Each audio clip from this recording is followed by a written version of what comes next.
Të gjithë individët apo subjektet që kanë detyrim të ndryshme tatimore të pashlyere krahas pasurive të tjera rrezikojnë të bllokohen edhe ato mjetet.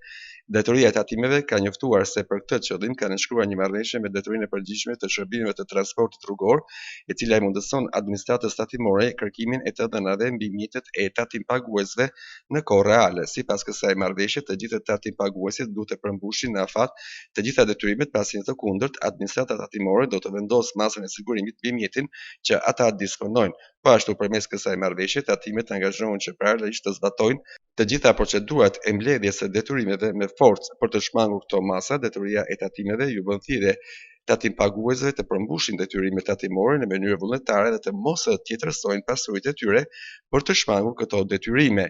Sipas të dhënave të siguruar nga Detyria e Përgjithshme e Shërbimeve të Transportit Rrugor, rezulton se në shkallë vendi rreth 400 automjete luksoze janë blerë gjatë viteve 2023-2024 nga persona që nuk figurojnë me të ardhurat të deklaruar në sistemin tatimor.